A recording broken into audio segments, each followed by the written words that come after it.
Assalamualaikum warahmatullahi wabarakatuh. Perkenalkan, saya Muhammad Irsyad Yunus dengan NIM 19713420006.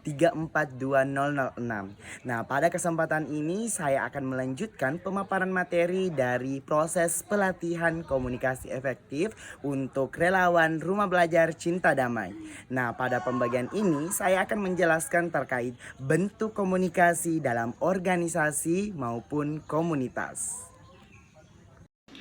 Bentuk komunikasi dalam organisasi tentu membutuhkan yang namanya pemahaman kepada orang-orang yang ada di dalam organisasi atau komunitas tersebut. Nah, pemahaman yang penting dalam berkomunikasi efektif bertujuan agar organisasi tersebut dapat berjalan secara efektif dan efisien. Fungsi pesan komunikasi. Nah, menurut Muhammad di tahun 1999, fungsi pesan yang disampaikan untuk berkomunikasi tentu adalah adalah komunikasi yang efektif. Nah, kepada para organisasi atau komunitas tertentu, terdapat 3 pesan yang harus terdapat dalam jenis komunikasi yang efektif. Yang pertama adalah pesan tugas yang berkenaan terhadap pemrosesan, mempermudah gerakan organisasi untuk mencapai output dalam sistem tersebut. Kemudian yang kedua adalah pesan kemanusiaan yang berkenaan terhadap hubungan interpersonal dan memperbarui moral dalam organisasi tersebut. Nah, yang ketiga adalah pesan pembaharuan yang berkenaan terhadap penyesuaian diri dalam lingkungan atau kelompok organisasi tersebut. Nah, untuk itu pemimpin organisasi atau komunitas harus menyadari bahwa semua orang yang terlibat dalam organisasi atau komunitas tersebut tentu memiliki kebutuhan yang berbeda-beda dan tentunya harus diperhatikan.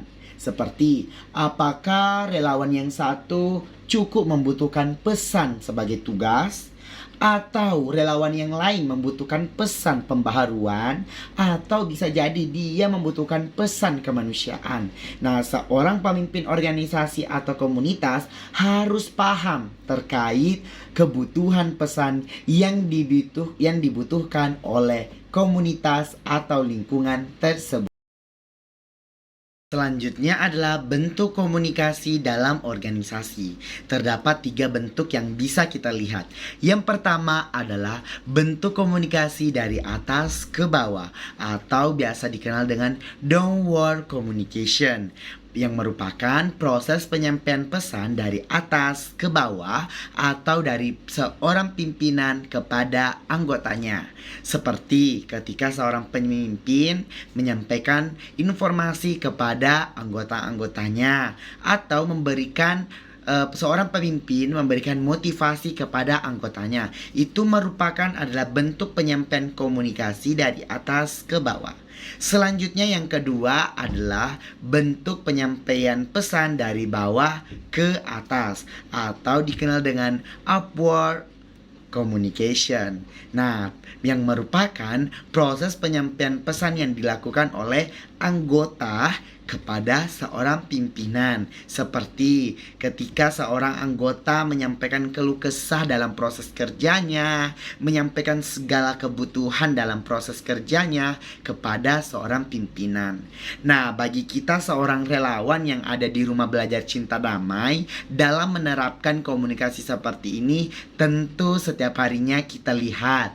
Namun pernahkah kita menyadari bahwa bentuk komunikasi tersebut adalah salah satu penunjang komunikasi yang efektif, di mana ketika seorang koordinator relawan memberikan informasi kepada anggota atau relawan yang lain, artinya itu bentuk komunikasi dari atas ke bawah.